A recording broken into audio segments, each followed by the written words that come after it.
The lucky ones were soon met with moving earth plates and new geography, making survival even harder. What didn't die changed. Plants grew larger, and animals and humans mutated. Abilities and physical features slowly changed with every generation that survived. For years, they said the moon was a terrible omen. Some now worship her, a goddess of the fallen for the ocean and oasis order to the southeast. The snowfall order to the northeast saw her as a guide to weary travelers. I saw the moon as proof that while one could be broken, they could still survive. She was a kindred spirit. Standing up after some time, I poked my head out of the window and marveled at the sheer size of this place. I looked down below to the market, but the details were hard to see. I was up high enough to see the horizon above the tree line.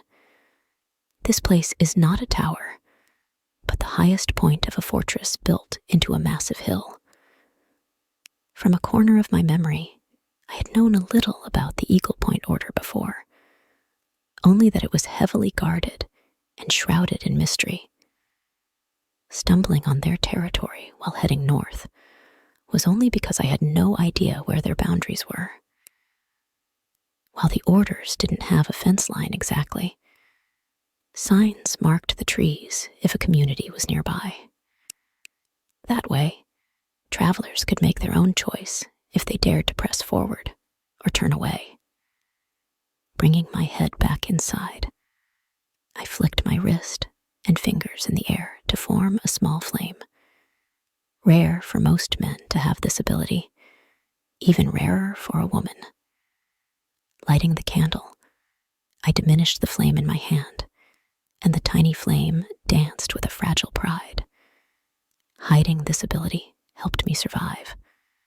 After my parents were killed, fear paralyzed me as panic took over every time I felt my flames dance. Now, I drew from the flame's strength to survive. A timid knock sounded at the door. I pinched the flame on the wick until it wouldn't smoke. Heat and fire did not hurt me. Rubbing the soot onto my worse-for-wear cotton pants, I cleared my throat. "Yes?" I asked. "I have your food," a feminine voice called out. She messed with the lock for a moment and cursed under her breath. I smirked as I waited. As part of me wanted to burst through the door, another knew it was too early, and I knew too little to make this a clean getaway. No use in having two mad men chasing me or sending their lackeys.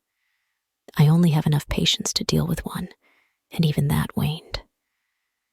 Patience was one skill that was not a strong suit of mine until it had to be. Trying to train on the run hardly allowed me to test my limits. I would not go back until I could defeat him. That trip across the desert would sap my strength. The journey was at least 5 days without a break, a week with some solid sleep. Part of me wanted to wait for him to give up and come here himself, but that was proving to be less and less likely as the years dragged on. My thoughts stopped when a young woman about my age stepped over the threshold. The wooden tray she held had 3 covered clay bowls. Her hands were delicate, and yet there were signs of calluses, much like mine. She was tall and wiry, her skin a coppery tint. Brown doe eyes looked me over. Long, sleek black hair braided to the side of her head fell over her shoulder. A smile formed across her face as she set the tray down on the table in front of me. "Thor said you haven't eaten since yesterday, so I got you some extra," she said, putting her hands on her hips and nodding in self-praise. Sometimes they're paranoid with new people, but the way you laid out a couple of our men made them worse than normal. I nodded, understanding the reason I was in this situation was my fight or flight response. I tended to fly too fast or fight too hard, nothing in between. The silence stretched as I opened the first bowl and noticed her fidgeting, moving from leg to leg, looking around the room, looking at me, back to the room. In the bowl was a soup filled with vegetables and a dark broth. The aroma made my mouth salivate. There was a sort of meat, scarce that, but still the delicacy of having a meal brought to me instead of hunting rabbits and birds was a blessing. Swallowing and clearing my throat, I hardly wanted to let my walls down and eat to my heart's content with a stranger in the room. You don't have to stay if you don't want to. Feel free to lock the door on the way out, I said with a long sigh. My forced smile to her widened eyes tried to ease the tone of annoyance in my voice. I was hardly used to company, let alone kept company. I want to stay. I just don't know what to talk about. If you don't want me to stay, I can go. But I gotta take the tray back anyway, she rambled. There are wilds who come and go, but I don't remember you.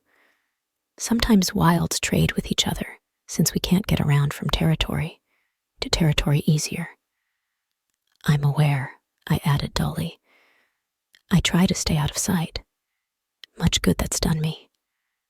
Ah, I see.